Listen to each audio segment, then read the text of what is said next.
nobody warned me about this part of owning a car in Jamaica.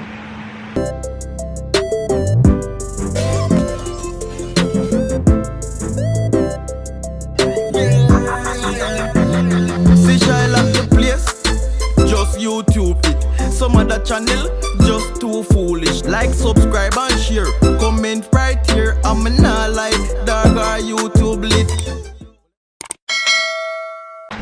Hi guys, welcome back to my channel. It's your girl Tisha, and if you didn't know, now you know. Today we're gonna be talking about things nobody tells you about owning a car in Jamaica. Go ahead and like, comment, share, and subscribe. Turn on post notifications. Follow me on all my socials at Tishoy, and let's get into it.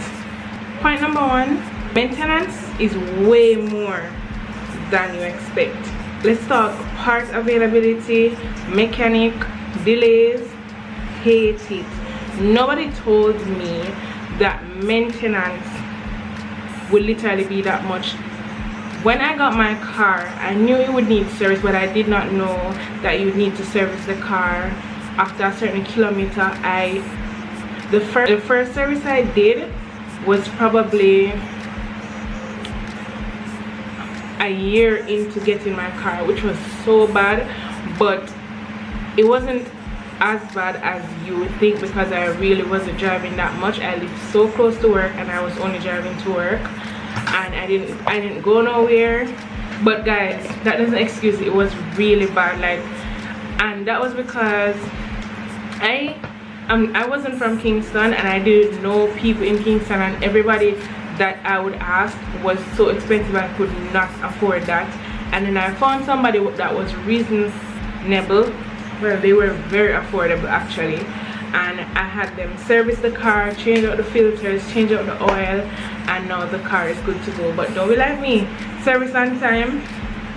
The oil was so black, and that's the other thing, I didn't know about parts. I just did not know anything at all as it relates to cars, and nobody told me. Number two, gas prices will literally shock you. The first couple months that I bought my car, my mom would always say, it's Thursday, you need to fill your tank. It's Thursday, you need to fill your tank.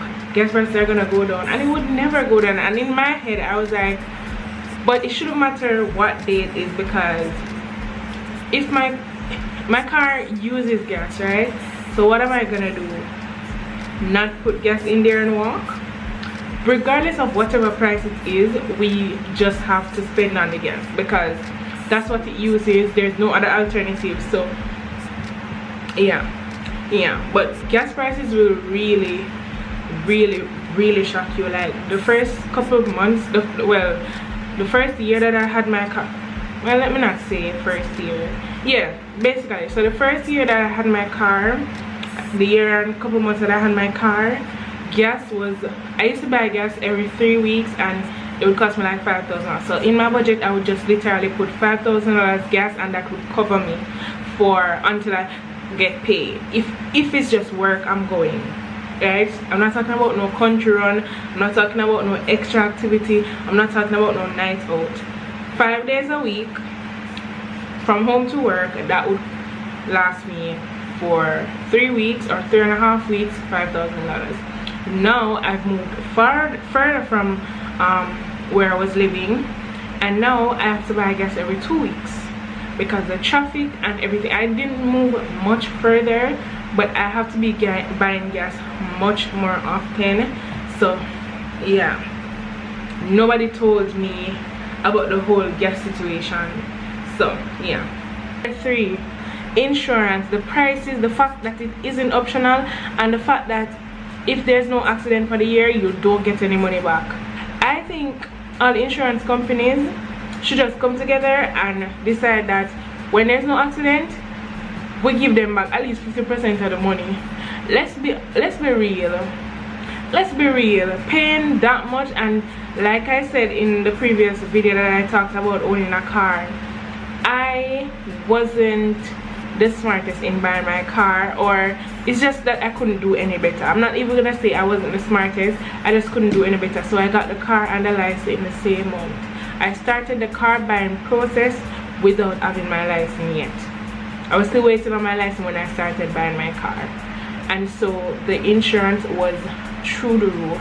Literally, I'm off to big up my mother because that's what I had to do to bring it down. She also gave me her no claim discount. She took it from her car, gave it to me, and that's how the no claim discount alone took off like 100k, no cap. So thankful for that. Number 4, the road conditions are very questionable, and examiners have the audacity to be chastising people when their car is not up to par. Like, let's be honest, the roads, those potholes are so huge, they look like crater at this point. Like, can we talk about the road for a second? Nobody told me that tires. I remember the second time when I went for a service, why was there a screw in my tire and I didn't know? I don't know how long that screw was in my tire. I didn't know. And to top the icing on the cake, again, I didn't know any tire shop, and so he had to drive me to a tire shop, and I got that sorted. But that's the other thing, because I'm not from here, it's very difficult.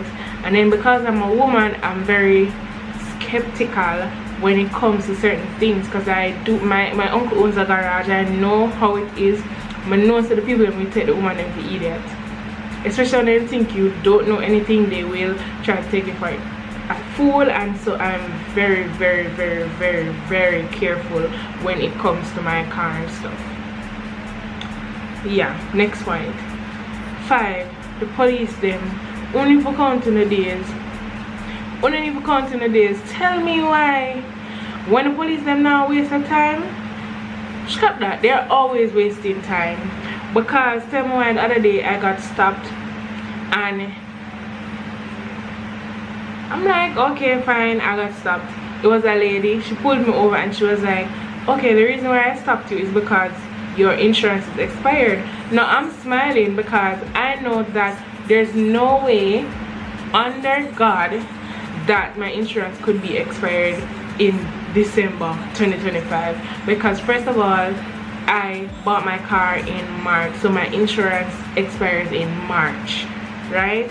So how is it that my insurance could be expired in December and I paid for the whole year? So I pulled over, I looked for the certificate, and I gave it to her, and she's like, oh, I think it was a mistake, I think you have another car. And I'm saying to her, no, I don't have another car.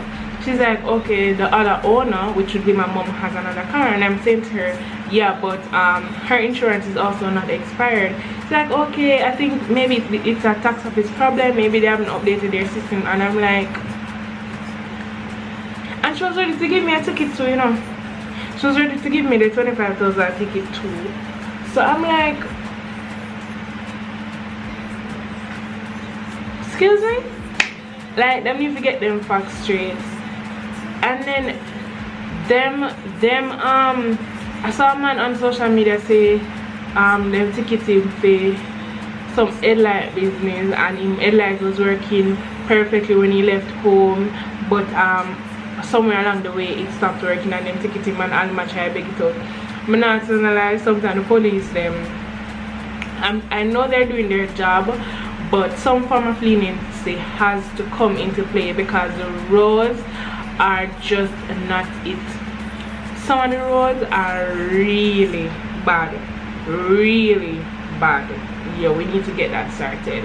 Parking and security. I remember when I just got my car, no one told me that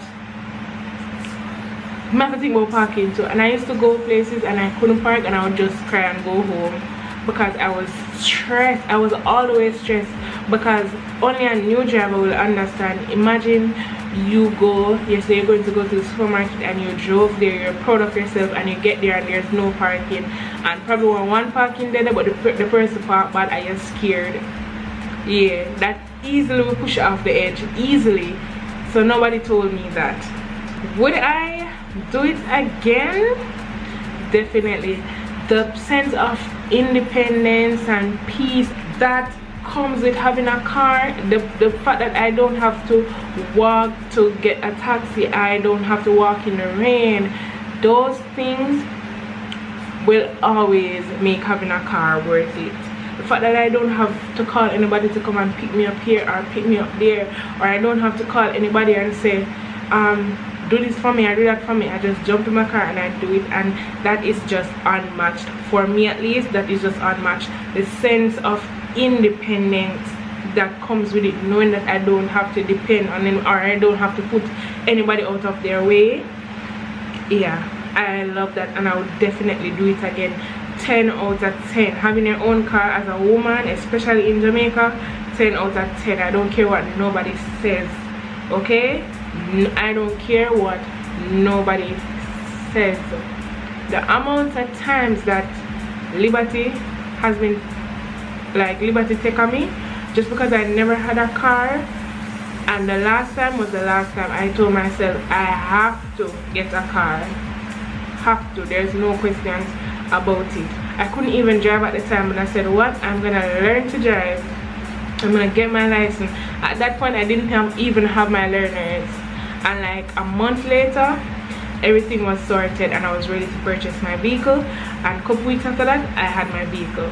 Literally I wasn't running, no jokes, because the last time was the last time. Anyways guys, thank you so much for watching. Don't forget to like, comment, share and subscribe. This was things nobody told me about owning a car. So if you do enjoy these videos and videos like this, go ahead and leave a thumbs up, turn the post notifications on.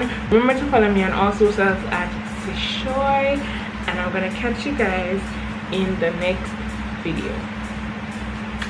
Bye.